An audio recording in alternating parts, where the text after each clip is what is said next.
Hello and welcome to another episode of Marriage on a Tightrope. I'm Allan. And I'm Katie, and we are still married. This is the most physically intimate episode that we will ever record. And do you know why, everyone? I'll say this, Allan needs a breath mint. Maybe I should pause it and get a piece of gum or something. Our other microphone is under the weather, meaning it's not working. I blame some child. I'm not sure if it was a child or... It may not have even been our child. It may not have been our child, but found our microphone on the floor and it wasn't working when I just plugged it in. So we're using our Rock Band microphone, which has very low volume recognition. So Katie and I are about 3 inches away from each other, which is, marriage on a breath mint is the name of this episode, apparently. Yeah, it's a little bit too close for comfort. This is episode 13, Katie. We made it to a baker's dozen. How does it feel? Well, 13 is your lucky number, so this better be real good. Oh, pressure's on. Pressure's on. Now, in the last episode, in our Q&A episode, we mentioned something that a few listeners have brought up, and we wanted to address it very quickly. We mentioned that we were a bit overwhelmed and needed a little bit of a mental break from just thinking about these types of things. And I think that was taken to mean, don't bother us. Stop texting and emailing and asking to go out to dinners and things like that. And that is not at all the case. We absolutely never push pause on people needing to reach out, and so we never want to tell you to stop that. If we don't respond immediately, we're just kind of either they're busy or we need that type of a mental break. And really it was just reloading and focusing on us. Disneyland. And Disneyland, that's true. You went out to Disney. So by the time Katie got back from Disneyland, we were all recharged. Yes, right? We were. Yep. I think a lot of people listening would understand that sometimes it's just overload and you've got to turn the switch off. Just flip the switch and focus on something else, which is what Katie and I do as well. And we still love talking about these things with other people, helping them. You guys help us quite a bit as well. So please do not stop reaching out. Do not stop chatting with us. Yes, please. If we have a date set up with you, we are still on for that date. Well, at least until we leave. So, leave. We'll get there. So someone asked this question online, and then I've received a few other questions about this. So I just wanted to take a minute and address it now. I have been preachy in the past, I guess you could say, about dates. Someone made the comment of, well, aren't dates expensive? So I wanted to talk about just sort of where we've been with dates. And this is really not a lot to do with anything. And maybe for some of you, this won't even matter because you have older kids and you don't have to worry about that anymore. But I wanted to talk about that a little bit. So when I think about our last 14 years of marriage and the history of dates that we've had through all of this, we have been through a number of stages. We have been through the starving student stage where we were both going to school, both working. About a year and a half into our marriage, we had our first son. So we've been in that stage. We've been in the having new babies and really, really young kid stage where we can't just leave the kids to do whatever they want to do. And we had to get a babysitter. This stage was a fun stage. It was when we had 2 kids and a brand new baby, and Allan had been laid off from his job, and we were living... At no fault of mine. Well, I didn't say it was your fault. I'm just saying, though, we had to do a short sale on our townhome, and we moved in with my parents, and it was a really stressful time. I mean, we were strapped for cash, and we had 3 little kids. And so we've been through that stage, and now we're at the stage where for a couple hours, 2 to 3 hours, our 11-year-old can babysit, and he's pretty good. And you know what I mean, basically means turn a movie on and, eat sugar.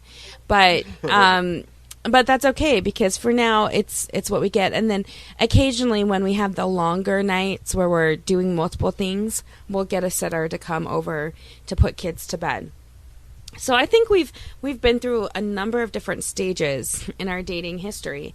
And so I just wanted to like give you some ideas. If you are in one of those stages, there is always something you can do. So, for example, we did a babysitting swap with friends where, once a month you watch their kids, they watch your kids. It's total mayhem because there's probably 6 kids under the age of 5 that are all there. But we've done babysitting swaps to save money. We have asked family members. Some of you have family members, parents, siblings, who you can con into watching your kids. And we've done that plenty of times. We've asked family members to do that. And we've done babysitting swaps with siblings who have kids also. We've waited till kids are in bed to have a date. We put our kids to bed around 7 or 8 or 9, whatever, and then it's something easy. You can get takeout and sit on the couch and talk. Or the whole point of being on a date is dedicating your time to the other person and not having like a phone in front of your face or whatever, just like focusing on that other person. Play cards. Go for a walk, go outside and sit on your patio and just talk. That all counts. And then also another idea is just take the kids somewhere where they're safe. If you're going to walk to the park, let them play at the park and then just sit on the grass with your spouse and have, 20-30 minutes of time where you can just sit and talk. And the summer is coming, and that's like the perfect time to be outside and drink Slurpees and just be alone if you need to be alone. And it doesn't have to be like I'm getting a sitter and it's expensive and we can't pay for it. You just have to be a little more creative. But again, and that is like intentional. You have to be intentional. If you're an empty nester, Alan and I went to his aunt's house, I think it was last November, and both of his aunts are long-time empty nesters, and we all went out on a date, and Alan's aunt made the remark that her husband never takes her out on dates anymore. And I think you can fall into this thing where you're always together, you're retired, whatever, and so you don't feel the need to go out. I don't know. Because you're always alone anyway? Yeah, right. But we went out and we went to dinner and went to a play, and it was just really fun. So it's not just for those of us who have little kids. You just be intentional with your time, be intentional with your dates. And you can do that at any price, any time of life. You just have to maybe like create some time and space for it. Last night, I think we got a little bit of a unplanned date, an unintentional date, an accidental date, if you will. Are you talking about the boys' baseball game? Yeah. So last night our boys had a baseball game and we went.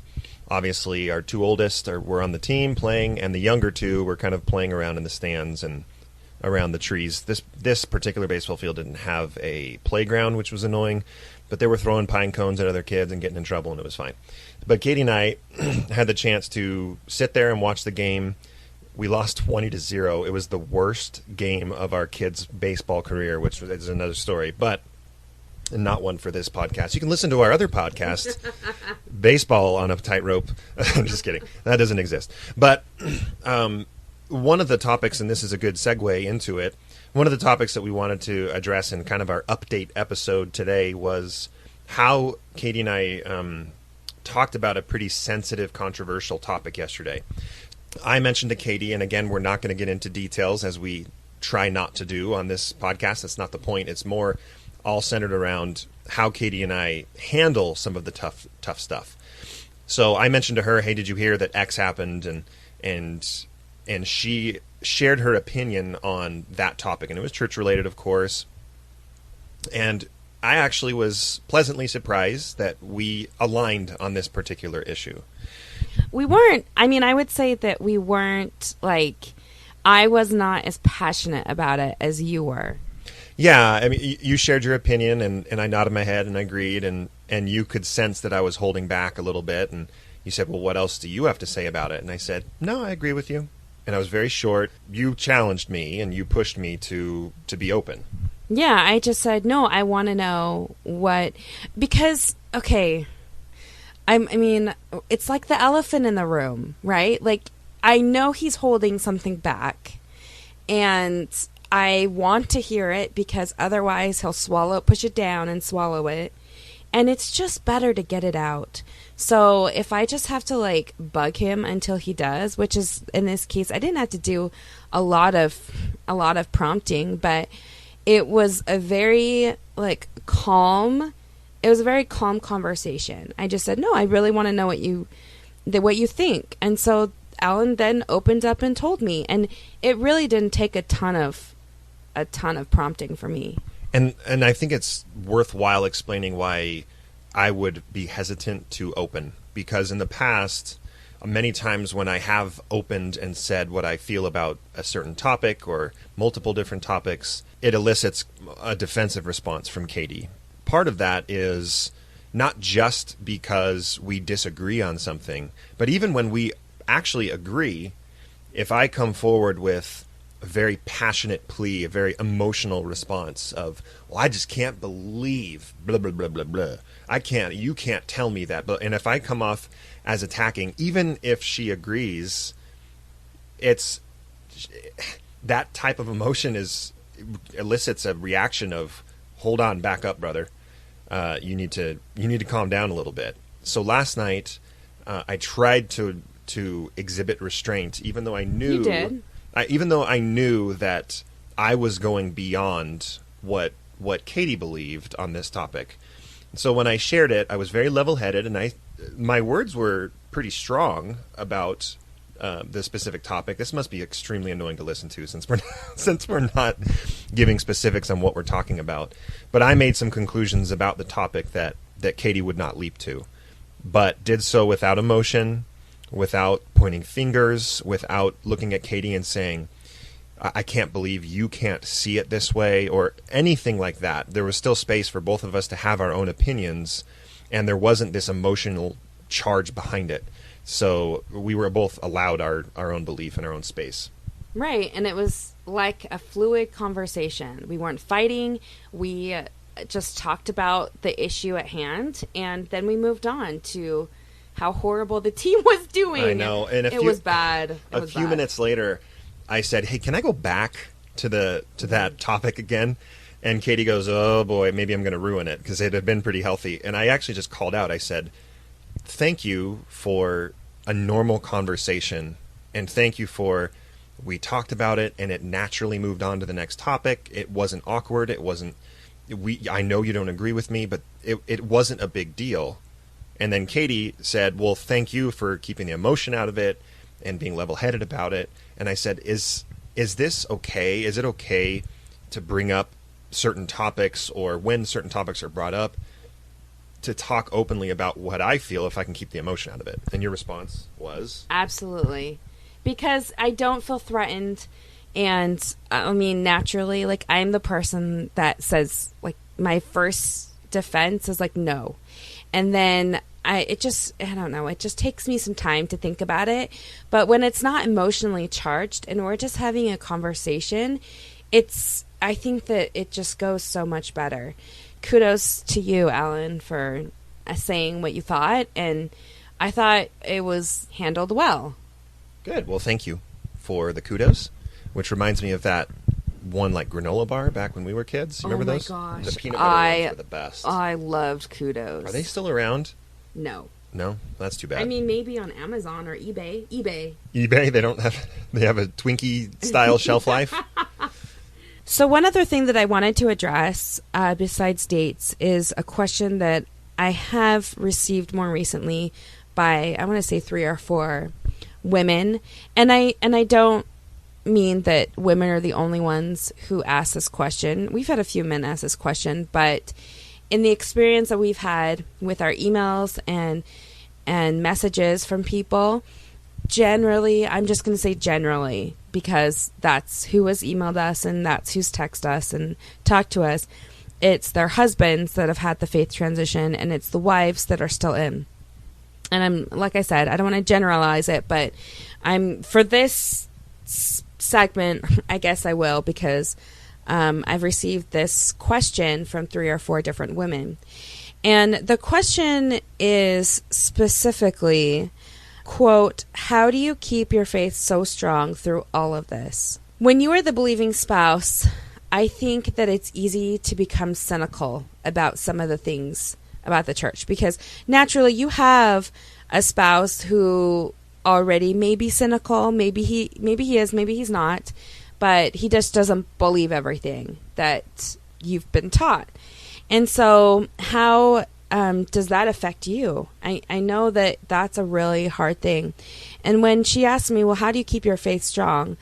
It took me a couple of days to think about what I wanted to respond with. And the best thing I can do is just maybe read some of the email that I sent back to this girl and that I sent to a few different people. I think that keeping your faith strong is real. It's a really difficult thing to do. And we all go through periods of time when we are closer to the Spirit and then other times. And so how do you address that in the current situation that you're in? And so, I mean, here's my disclaimer beforehand. I'm not going to pretend that I have it figured out.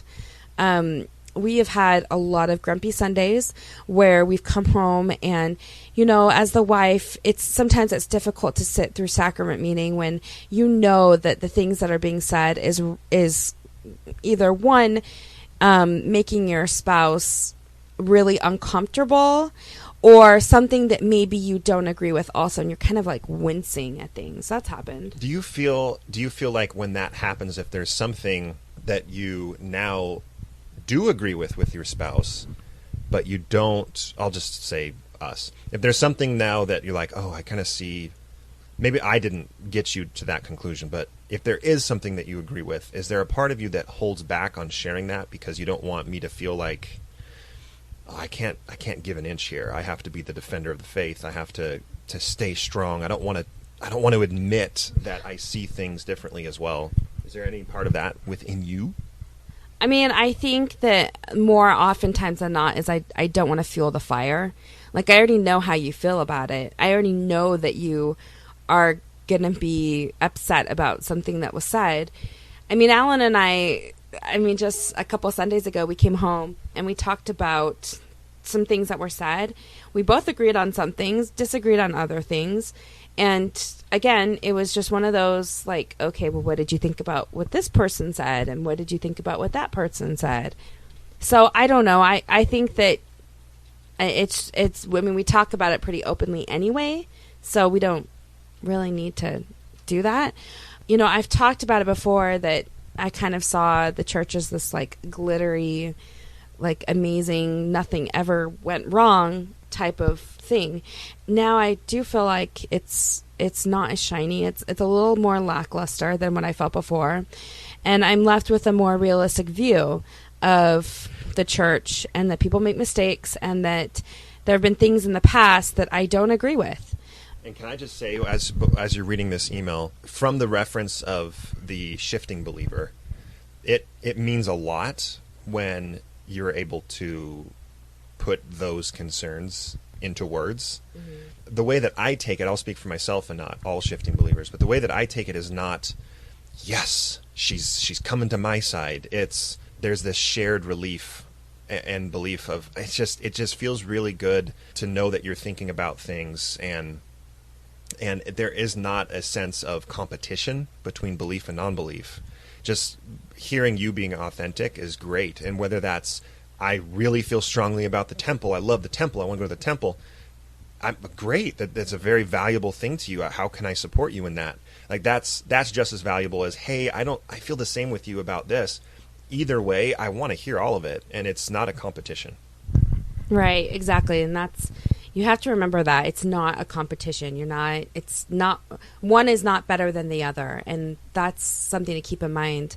So I give a few suggestions of, what I'm doing to quote unquote keep my faith strong in the church. And I don't know if this makes Allan wince when he hears it, because it doesn't matter even if it does. It doesn't matter. It doesn't matter. So I have gotten this question, so I'm just going to put it out there. So the first thing I thought of is find what you love most about the church, and then find ways to incorporate them into your personal worship. There are a few things that I love. I am such an extrovert, and going to church gives me a way to connect with others. But lately I've been in primary, and primary is just like crazy chaotic.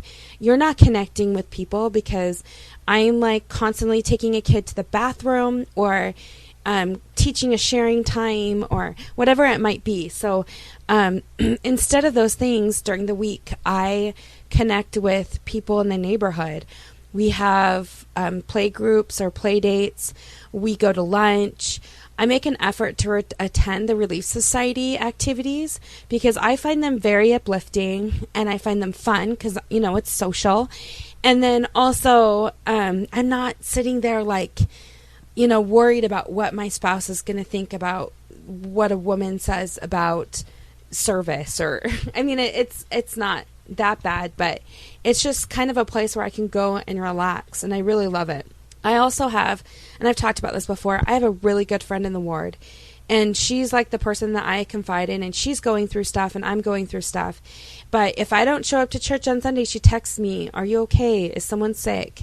I just want to check in on you." And so having like just one person to constantly like just see if like how I'm doing and how I'm feeling is made like a huge difference for me, is having someone to confide in.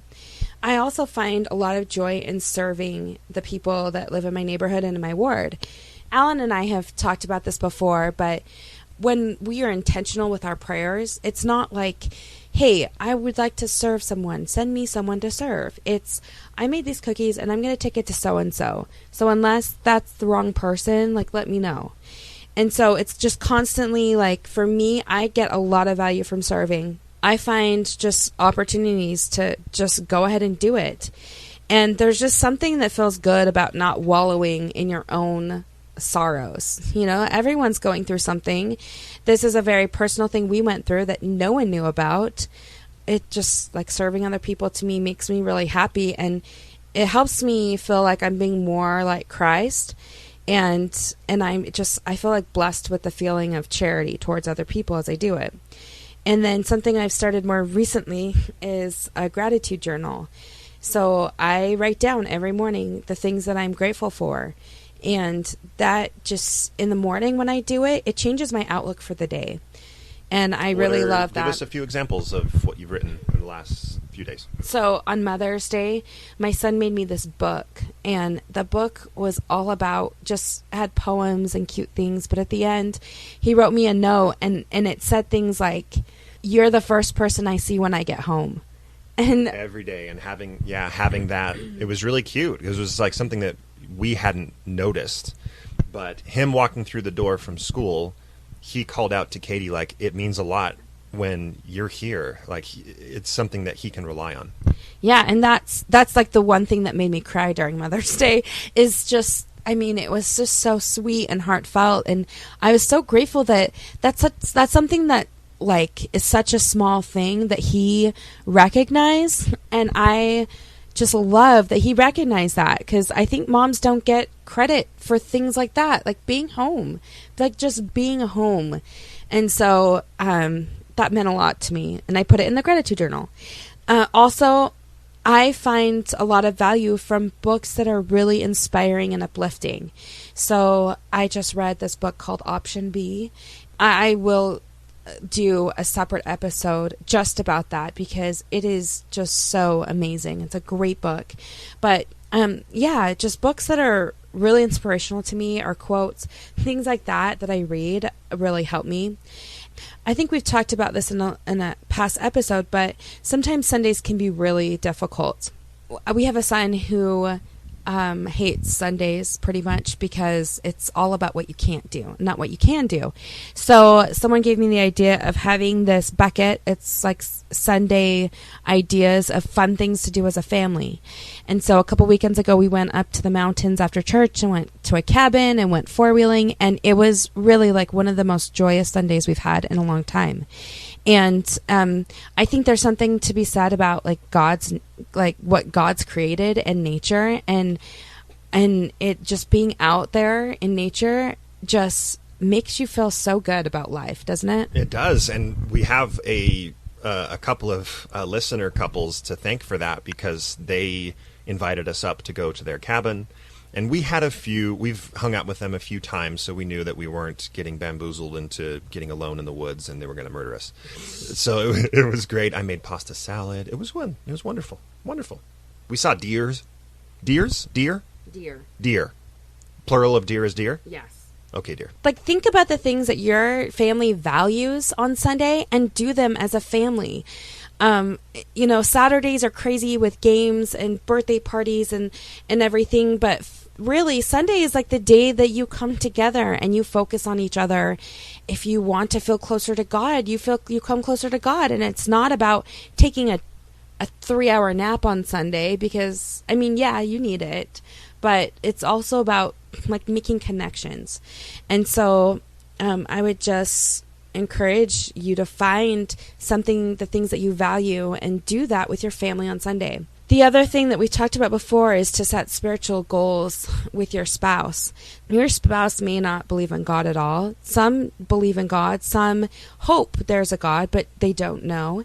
But you just start from where you're at. So you can create a family proclamation for your family. You still have morals and values and things that you want your family and your kids to learn. And with those things, you can create your own family proclamation. I think everyone should do this, regardless of where they're at. There's just goals for your family that you want to accomplish. So put those down. Look at ways that you can do something. There are millions of non-members who still try to do their best, and their families, and for those around them. And so Allan and I know a lot of really charitable and serviceable people that don't belong to our religion. And they do it because they really want to serve just mankind. God recognizes that, and He will sustain you in that. JustServe.org is a great website to go to. We constantly get updates on it of places that we can serve. If anyone wants to come and help us, we're going to pack the school bus on August 4th from 9:30 to noon at Rio Tinto Stadium. You can go on to justserve.org and sign up to come and do a volunteer shift. But they feed you breakfast. You come, you pack backpacks for children who are in need for the school year to get them ready to go. And we will announce that on coming episodes leading up to it, so that everybody knows, like, this would be a really cool event to meet others at. And something that Katie and I have talked about as we move into the arena of trying to do events or retreats or workshops or firesides, if you want to put it that way. We thought of this idea of service has bonded Katie and I, especially in this time of crisis, if you will, that we want to include that in our activities and events with everyone listening. So we'll announce that over and over again leading up to August 4th. Yeah, and I think on Instagram I posted a question about any sort of charity events that Allan and I could fundraise for and humanitarian trips we could go on. And thank you for all of the responses we received. I've been looking through a number of organizations, and they're all really, really amazing and exciting. And we have a few things in the works. And so, we're just like really trying to come together and focus on the things that we know will help us and will help other people. Think about that with your spouse, and then make a plan and do it. Okay, so just to wrap things up, the last thing that I would suggest is just to have an open heart. And when I say have an open heart, it doesn't mean that you reject things that you believed in the past, but there are a lot of things that have really added upon to my own understanding that I have kind of expanded my view of things, and it hasn't hurt what I already believe. It has given me a more in-depth perception of things that Allan now believes. And Allan has shared very deep and personal feelings with me in order to be authentic and transparent. And as I listen to him, there are things that I accept that he says that I also feel are true and are just as valid as my feelings. And so I don't know everything perfectly, but I do know that when I feel good about something Allan says, I take that as something that I can incorporate to my own beliefs. Just have an open heart, listen to your spouse, listen to what they have to say, and don't feel like you are being persecuted, and don't feel like everything that your non-believing spouse has to say is wrong, because it's not. Can I ask you a question? Would you say that your faith is stronger yet changed? Oh, that's hard. I think that I do have a stronger faith in things I didn't before. It is changed. It's not to say I don't have any less faith in God, because I do. And if anything, you know, when we work through our problems or we talk things through and we feel validated, we feel like God's leading us to the way that we're supposed to go, it strengthens my testimony in what we're trying to do. It strengthens my testimony in our marriage. That is absolutely for sure. I have a better understanding, knowledge, and outlook on, you know, what God wants for our marriage. And he may take us in a direction that we didn't see coming. I think that's the point, right? Yeah, I that's the whole purpose of the question. Is a lot of people refer to the one that has shifted their beliefs as having gone through a faith crisis. But I think while that accurately describes the beginning parts of this process for me, when there is a crisis of what I once believed and once had faith in, I now more like the term faith transition, because I feel that my faith is vastly increased from where it was a year ago, but it's very different now. It is a transition. It is a shifting faith, but it doesn't mean that the faith is any smaller. It's actually the opposite. That's what I've found. Yeah, I like that. I just want to say, for any of those who want like a copy of my email that I sent to a few different people about how to keep your faith strong, and I don't know, maybe you find these useful, maybe not, but I'm happy to send a copy of it to you. Again, you can just reach out to our email or even Instagram, and I'm happy to send it to you. The last thing I wanted to talk about before we take off, I wouldn't say interesting, a good experience on this past Sunday was Mother's Day. And Katie, being the primary president, had it all organized for the elders quorum to come and take over so that the ladies can go to Relief Society and Sunday school. And Katie asked me to do sharing time. What I didn't know is that she probably did ask me, but I didn't remember, to also conduct. So that was on the sheet. Yes. What I don't. Part of it. I know, but I emailed it to you. Like I never opened it. Assignments were. So anyway, I wanted to share briefly what that was like. It was. I'm very. I try to be very thoughtful now when I'm put in a position to teach in the church, and this was no different. So, being sensitive to Mother's Day and how very good traditional women in a traditional family have a lot of angst surrounding Mother's Day, where they feel like they're less than, or they don't meet the perfection that is expected of them. I wanted to recognize that in my sharing time. Well, I let me interrupt for a second. I think most mothers can agree that you build yourself up for Mother's Day. Like in Mother's Days past, it hasn't been like this in the last maybe for 3 or 4 years, but you kind of have an idea of what you expect Mother's Day to be like, and then when it doesn't turn out that way, your day is ruined. So just like all these false expectations, and then you go into these like false like ideas of what motherhood is, or like how you're not good enough to be a mother. It can be, well, it's certainly been a hard holiday for me the last couple, I mean, from the beginning of marriage up until the last couple years ago. But it changed. Yeah, I think we can talk about that in further detail at next year's Mother's Day episode. But for my sharing time, I showed a quick video that talks about all the other roles that mothers fill.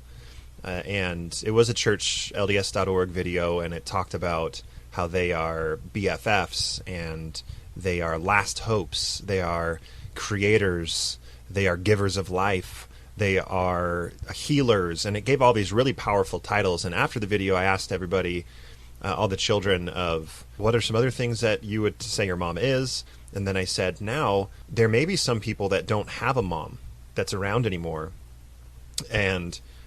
but they have healers, they have creators, they have best friends in their lives that can fill the same role that a lot of our moms fill for us. And then I asked them, how can we be mothers to those around us? I don't care if you're a boy or a girl.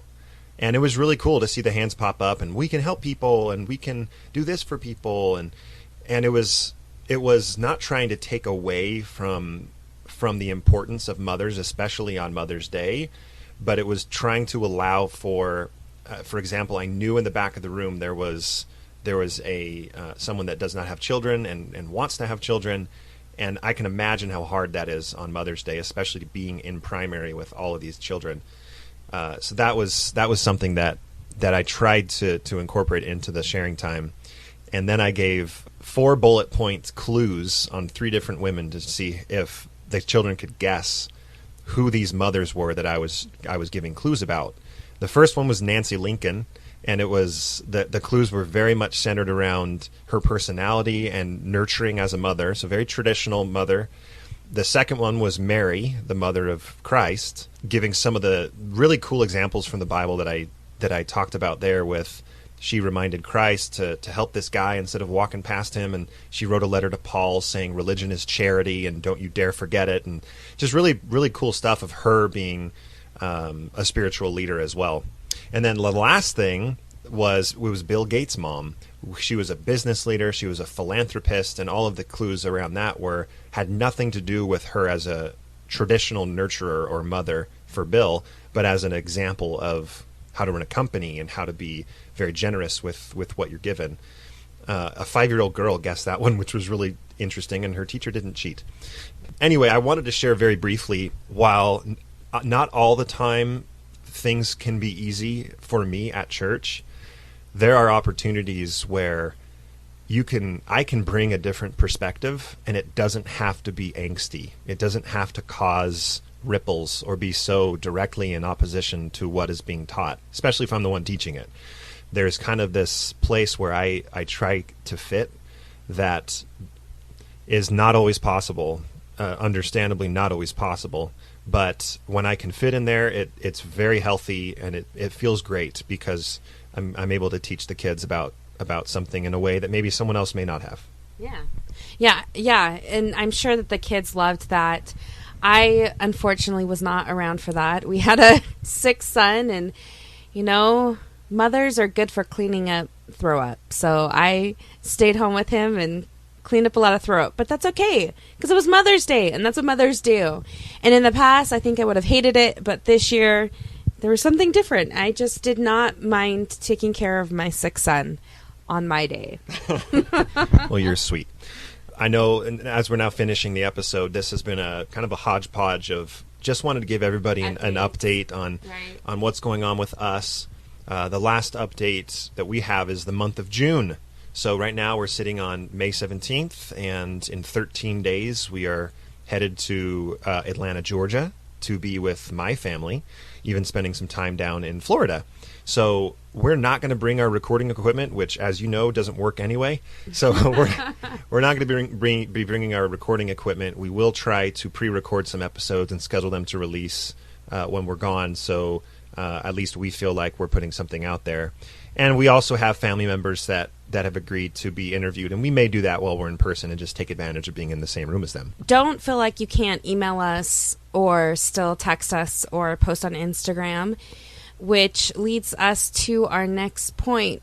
You know, right now we have 117 followers on Instagram, and I feel like with Instagram I can message immediately. You know, if you ask a question or you send me like a private chat, I respond back so much quicker than we can the emails. So if you want to follow us on Instagram, we're on Marriage on a Tightrope. We also answer our emails at marriageonatightrope@gmail.com. If you want to get a hold of Katie without me seeing what you wrote, Instagram's the route to go because I don't check it. It's not on my phone. The emails go to both of us, and we typically both read both of them, and Katie will respond to the ladies. I'll respond to the man ladies. I almost said to the man ladies. I'll respond to the men. With that, thank you very much for listening on this, the 13th episode of Marriage on a Tightrope. We would love to hear from your emails or on Instagram. If you're wise enough to figure out who we are on Facebook, you can add us there and we can chat there as well. And we'd also love... I don't answer on Facebook because I'm not on Facebook very much. I am. So you can follow me on Facebook. You can follow Katie too, but she's not on there as much anymore. She's too cool for that. I'm on Instagram. Come on, guys. Which is a Facebook-owned company, by the way. Yeah, but it's better. Somehow it's better. I'm messing up this outro. Okay, go ahead. It's visual. It's like the kids version of Facebook because it has pictures. A lot more pictures on Instagram. Also, with the great lineup that Bill Reel has put together at Mormon Discussion, no matter where you are in the faith journey of on Katie's spectrum or on my spectrum, it doesn't matter. Bill has put together a great lineup of content and podcasts to support you wherever you're at. So if that is something that is helpful for you, we certainly invite you to donate anything that you can. You can go directly to our page, themarriageonatightrope.org, and there is a donation button about halfway down the page on the right-hand side. We don't really care about the money, us personally, but the service that Bill has put together certainly has helped us in our journey. And if it's helped you, we encourage you to do that as well. And it goes to support all of the podcasters and what they do and to really keep all the podcasters online and have a web page and be able to give this service to you for free. So thanks so much, everybody, for listening, and we will see you next time.